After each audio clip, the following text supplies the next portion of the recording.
So I'll start this out with a little context. I went to an all-girls high school in downtown Toronto that was in very close proximity to many government buildings, some of the University of Toronto buildings, and apartment buildings as well. Anyone who knows downtown Toronto knows how close these buildings could be, and that means that this story could have ended much worse than it did. A little bit about me at the time of this incident. I was in the 11th grade, and though I wasn't a bad student, I didn't really make a priority of getting to school super early like some of my friends did. I remember that day. I had gotten off the subway about 10 to 15 minutes before school started, and as soon as my cell regained service, for those who don't know, you don't get cell reception in the subway for the most part, I had gotten a few text messages from a good friend of mine. The first was something along the lines of, "The school smells really gross right now. Like somebody farted or something, but it's everywhere," which, for an all-girls school, wasn't really that abnormal. Sorry to all the guys who think girls don't fart. We're actually really gross. But her next text was what made me panic a little bit. Her next text had said that the school had been evacuated and that everybody arriving was being told to wait where we would normally go if the fire alarm had been pulled. Although I knew something was off, I didn't really put too much thought into it as I was in high school and this was possibly giving us a day off, which I was excited for. Sure enough, we wait around for a little bit outside. A lot of the older students have taken off already, and then we get the go-ahead from the principal that there will be no school today and we all head home. Cue to later that night as I'm sitting at home watching the news with my parents. I'm not really paying attention, and then I hear the name of my school. I immediately look for my phone and I notice that both my parents are listening intently as well. Basically what happened was that earlier in the morning, the janitor had come into the school and cut the gas line. That would explain the fart-like smell my friend was talking about, and he was waiting for the beginning of classes to basically set the school up in flames. It's still unclear to all of us whether he had just intended to blow the school up, or if he was trying to take down the buildings around us as well. Either way, not cool. In my search of news articles to verify this incident, I came across a terrifying statement from the Toronto Gas Company saying that, with the amount of gas in the school, something as simple as flicking on a light switch could have set the school and the neighborhood up in flames.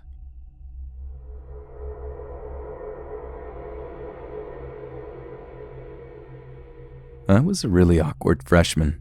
I still am pretty awkward. So I didn't do many extracurricular activities. But when I became a sophomore, I decided it would be fun to join my school's dance team. I don't regret that decision because it was fun, but it was the whole reason I would come in contact with one of the janitors, Mike. Mike was in his early to late 30s, heavy built, and his appearance was rather rough. He looked pretty intimidating to say the least. One morning the dance team had to go outside to practice a routine we were to do at the next football game. We were going to the soccer field, and to get there we had to go down a usually empty hallway. There weren't many classrooms down this hallway. Mike was the janitor who, in the mornings, had to watch one of the doors in that hallway in case any suspicious strangers tried to sneak in. Every morning we had practice, we would all walk by him, but every single time he would stare at me, and only me, just staring me down. He didn't even try to hide it. His whole head would turn as I walked past him. Being the awkward kid I was, I would just smile and laugh nervously. One particular day I was walking by, and I had something in my hand. I started to try and get by him as quickly as possible because he was really creeping me out, but there was a line of my dance mates walking right in front of me, and I could only speed walk by if I walked closely in front of him. I built up my courage and started to speed walk past when he suddenly got up from his seat and grabbed the thing in my hand and just freaking stared at me, right in the eyes. I tried to loosen his grip by tugging on the object, but he just wouldn't let go. I said, "What?" trying to sound mean, but pretty much failed at that. I'm a short, petite girl. I wasn't going to scare him. He eventually let go, and I just sped walked away. On another day, we were sent by our teacher to practice on stage because she had to take care of something for her other class. It was the whole team in the auditorium, but only the stage lights were on, so if you were standing on or near the stage, you couldn't see out into the seats. It was about 10 minutes until we had to leave, and I was standing in the front of the stage, facing the rest of my dance mates. We were all talking about something, and I decided to add something to the conversation, so they all turned to me to look. As soon as they did, they all started laughing. I stopped mid-sentence, confused, then got a sick feeling in my gut. I turned around and Mike was standing right behind me, just inches away, staring directly at me. I was startled and jumped back, and he just sort of smiled creepily and started talking to my dance mates. A few weeks later, I'm sitting with my best friend during lunch. I'm just eating chips and laughing when I notice someone out of the corner of my eye leaning against the table to my right. I look over, and it's Mike. He's not staring me down this time, though. Instead, he's pretending he doesn't even notice me, staring out at all the people eating behind me. He's holding a soda, which he places on the table and ever so slowly slides it towards me, gets up, and walks nonchalantly away. My best friend and I just stared wide-eyed at each other for a minute before freaking out and leaving. Before I left, I grabbed the soda. I don't know why, I just did. Before my next class, I tell my best friend who he was and what he had been doing. She tells me to tell my next teacher before class. I do, and she says I should tell my class principal. This whole time I'm thinking, maybe I'm just overreacting to all of this. And I know a lot of other people have said it in their stories as well, but you do really need to trust your gut. My guts were always getting all twisted up when I saw him. Either way, I decided not to tell the principal because I think I'm just being kind of silly about the entire experience. The next class period, I get called out by my principal. I was a goody two-shoes, so I knew I wasn't in trouble, and I knew it was about Mike. I walk into his office and he tells me to close the door and have a seat. My counselor is also present, and I like to think it was in case I had a mental breakdown or something. I don't really know why she was in there because she didn't do or say anything the whole time. As soon as I sit down, I notice there is a soda on the principal's desk. The exact same kind of soda Mike left next to me, flavor, brand, and all. Coincidence? Okay, probably, but I just thought I'd make note of it. The principal starts asking me a bunch of questions about what's been going on, and I tell him everything that's happened. I don't know if the principal actually did anything about it, but he must have because Mike stopped staring at me and messing with me. I'd see him in the hallway, and he'd quickly look away. It was great. I eventually told my brother the whole thing, and he said he knew what guy I was talking about. He said he talked to him once, and during their conversation, another high school girl walked by, and Mike made a comment about her. Mike then went on to tell my brother a story about how a girl was wearing a really short skirt, and it blew up in the wind, and he could see everything. The teacher also confided to the principal another similar story, although this one much worse. She said Mike had gotten another student pregnant, and that she wasn't sure if it was rape or consensual.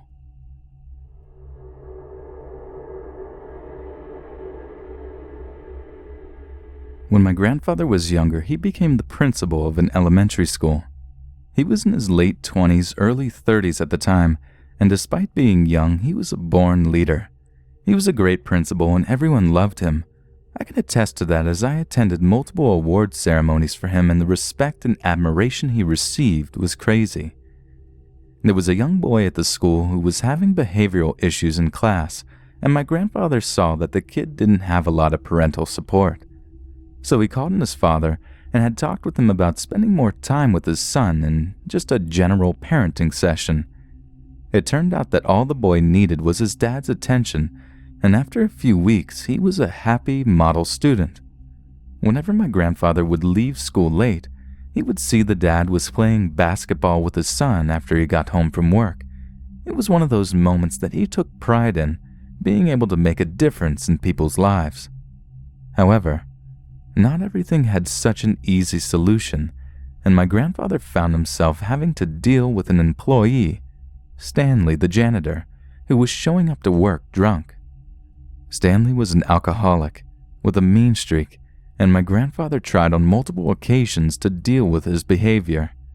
Finally, one day Stanley showed up so drunk that my grandfather sent him home and called the superintendent to let him know he was going to be firing him the next morning after he sobered up. He then warned them to let him deal with it when Stanley was sober, because he was not a stable person. As it goes in these kinds of stories, the superintendent was furious and decided that he was going to call Stanley himself and fire him despite my grandfather's warning. No one called my grandfather to tell him about it either, so he was completely in the dark and thought he could deal with it in the morning. Stanley was furious and went to the school that evening. He searched the offices, my grandfather's included, and tore things apart until he finally had what he wanted. He was in a blaze of fury, and on his way out, he saw the father and his son playing basketball. He walked towards them and pulled something out of his trousers. It was a gun. He then proceeded to shoot the little boy, killing him instantly. The father was so upset, was hysterically crying, but somehow managed to get the gun away from Stanley and shoot him. My grandfather was called to the elementary school immediately by the police because there were 2 dead bodies. The little boy and Stanley were dead. What was even worse was the crying from the father and him saying that he couldn't save his son. It was clear that he could never forgive himself for that day. My grandfather was pulled aside by one of the police who had searched Stanley for evidence. They had found a hit list of people that he was going to kill, and all the addresses of those people that he had retrieved when he searched the offices. My grandfather was number 1 on that list. So, if it weren't for that father, it's likely that I would never been able to meet my grandfather, and possibly my mother and grandmother would have been killed if Stanley had been able to complete his mission. To this day, I get goosebumps whenever I hear that story, and it's just so chilling. My grandfather never uttered a single word about this after his initial recount, and my mother made me swear to never tell him I knew. He carried the weight of that boy's death on him until the day he died.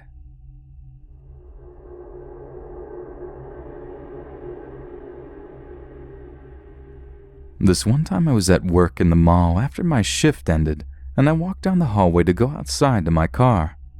In the hallway there was a small girl, looked to be in her 20s but petite, and a big creepy janitor who worked at the mall. She was trapped with him between her and the door. Now, I not being much bigger than her, I'm 5'6" and weigh about 110 pounds on a good day, was freaked the hell out, and my coworker was still at the store. But I buckled down, realized this girl needed me as much as I needed her, and remembered something I saw on the internet, put my head up, relaxed my shoulders, thought murder, and walked over there. I grabbed her by the arm, shoved the very surprised janitor out of the way, and walked her to the door. She clung to my arm for dear life, and the janitor tried to follow, asking in rough English what the fuck was wrong with me. I ushered her outside the door, spun around, and said with every bit of venom I could muster, "If you fucking touch us, I will rip your fucking throat out." For some reason it worked. He backed the hell off, and I walked her to her car. She continually thanked me, saying that the janitor had been following her since she entered the mall earlier that day, and had cornered her at that exit, asking her uncomfortable questions like where she lived and if she was married. I made sure she made it out of that lot safely, as I saw the janitor creepily staring out from the mall window.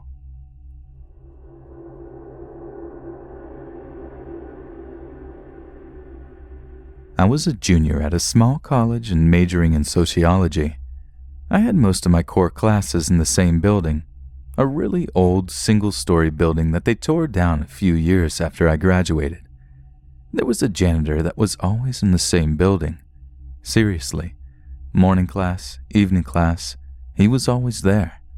My friends and I had mentioned him in passing, but just like, oh, he's kinda creepy, because he would stare. My first encounter with him was when I used the tiny computer lab one evening. There was a couple other people in there at the time, and the janitor came in with a broom and dustpan.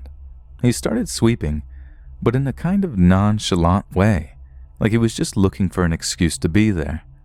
He moved around the room and seemed to be looking at what everyone was doing on the computer. I got this bad vibe and wanted to leave, but the damn printer wasn't printing my paper. So he gets to my row and starts sweeping like right under my chair. I was like, what the fuck? But stared at my computer screen and just hoped he would move on. He did after like 30 seconds. Finally, my paper printed, as he was just standing there, smiling. I grabbed it and left quickly. Creepy, but I thought, lesson learned. No more late trips to the lab. I saw him almost every time I was in the building, but the only time he said anything to me was a couple of weeks after that. He stared at me as I walked down the hall, then said, "I love you," as I walked out the door. Once again, I just stared straight ahead. Fast forward a couple of months, I was working with 3 other girls on a group project.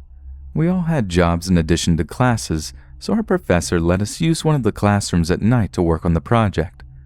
At 10 or so at night, one of the girls and I go out to get food for everyone because we know we've got a few more hours to go. We get back, the building is dark, but the bathrooms are within sight of the classroom and I decide to go really quick before diving back in. I walk in, and that creepy mother effer is standing there.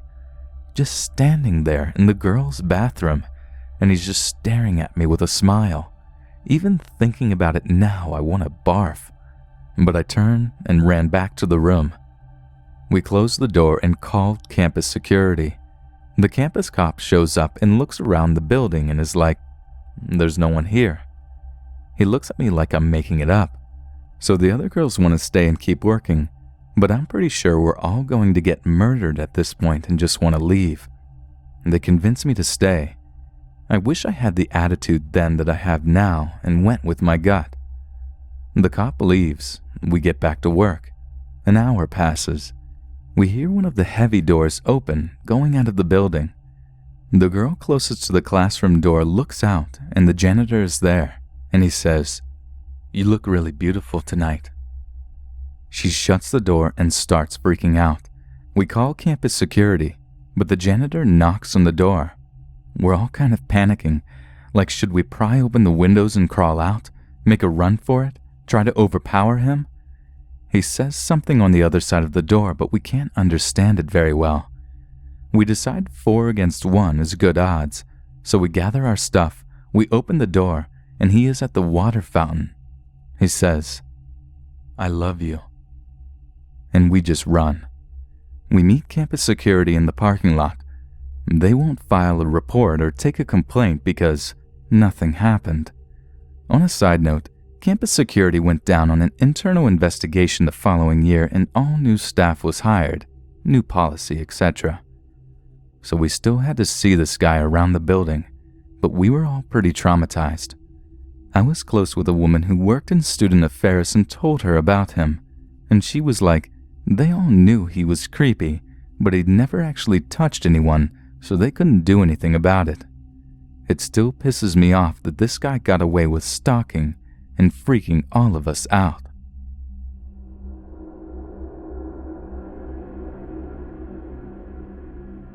My mother is a teacher at a small-town elementary school. At the time, she taught first grade, and after school, instead of riding the bus, I would go to her classroom. So there was always one janitor that was off. He would stare at all the kids and yell at them when they were in the halls alone to watch out for strangers. Nobody got a good vibe from him. He had the creepiest dead eyes that looked like he was trying to look into your soul. He also had a weird voice that had almost no emotion to it at all. My friend's mom also was a teacher, so me and her sisters would often hang out. One day her youngest sister, who was in kindergarten at the time, went to use the bathroom, and when she came back, she said something that drained the color from all of our faces. That creepy guy asked if I was in there, and I said yeah, and he still came in. When the janitors clean the bathrooms, they have to make sure no one is in there, and if someone responds, they have to wait to clean. We rationalized that maybe he didn't hear her. He always did little stuff like that, and it creeped us all out, but we thought he was just a creep. A few months later, we found out he was being transferred to a new school, and that was a relief. Years go by without anything strange happening until I noticed cops outside every entrance of the schools. I asked my mom why they were there, and she told me Stevie the janitor was caught sneaking into the girls' locker rooms and attempting to rape the 2 girls that were changing. When he was arrested, he said that he would kill the principal, the superintendent, and anyone who got them fired, and that's why the cops were there, to protect everyone at the school.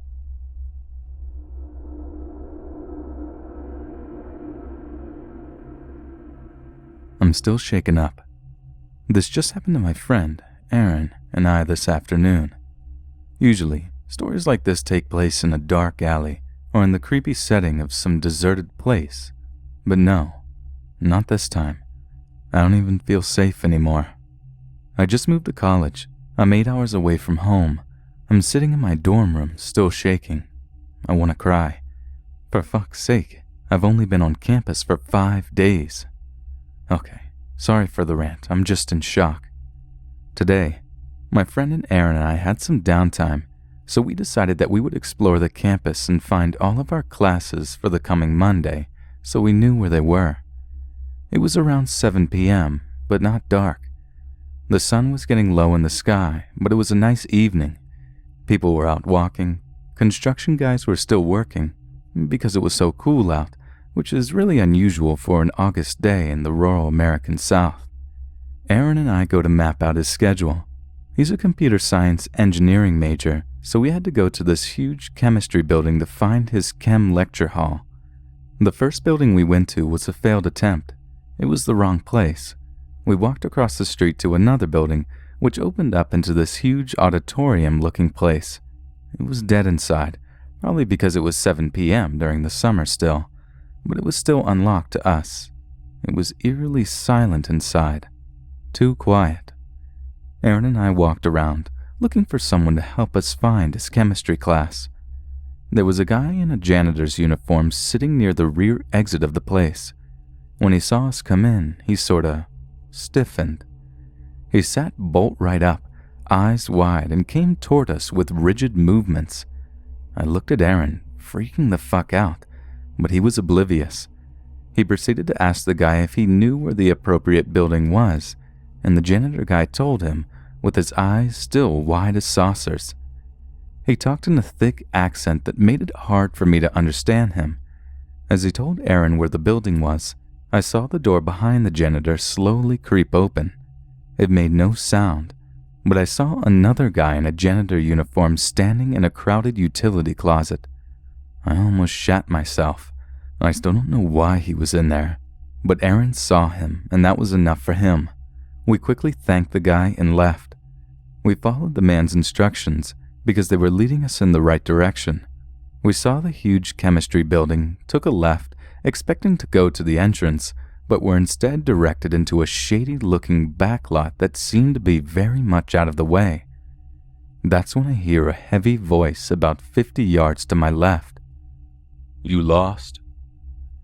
A third guy in a janitor's uniform is leaning against a dumpster and smoking calmly. I suddenly realize we are cut off from civilization. And then I hear the footsteps, heavy and quick, coming down the walkway. I pulled Aaron with me, and we scrambled for anywhere we could find. We ran to the doors and pulled on each of them. They were all locked. I was frantic. Finally, we climbed a flight of stairs and found an open entrance to the basement of some unnamed building. From there we called campus security, told them about the janitors, and we were horrified to find out that, of course, there were no janitors. The building was closed all summer due to some damage sustained the previous year. It had been empty for a long time. I used to think shit like this didn't happen. I mean, yeah, but it was broad fucking daylight. We were minding our own business. Those fuckers sent us there to, I guess, rob us? Harm us? I don't fucking know. I just want to go home now. I don't feel safe here anymore.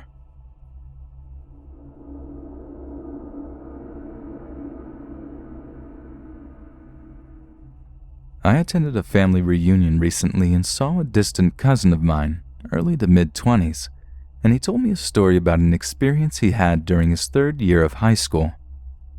My cousin Francis was 5'4" and thin for a 17-year-old at the time, making him prone to injuries and broken bones. Apparently during his third year of high school, the school he attended just hired more janitors. Totally understandable because it was big but not enough staff. So they hired several janitors, and according to my cousin, all were okay, except this particular one. The janitor was in his mid-50s, clean hair and teeth, but according to my cousin, there was something off about him. The guy would always carry a cross or some sage on him whenever he cleaned up classrooms, and would tell the students things like, "God bless you." He would always mumble biblical quotes under his breath. At first, a lot of the students didn't mind him. Francis said that many respected him even though he did these strange things. One day, however, everything changed. My cousin and his 3 friends stayed behind after school one day to finish up a big project. The room was unlocked, but the teacher in charge left. But before she did, she told him to have that specific janitor to lock the doors for them when they were done. So my cousin and his friends continued their group project until at one point, the janitor came in. What my cousin remembered, he said that the janitor was in a prayer pose and he had his eyes closed. When he finished that, he watched them as they were working.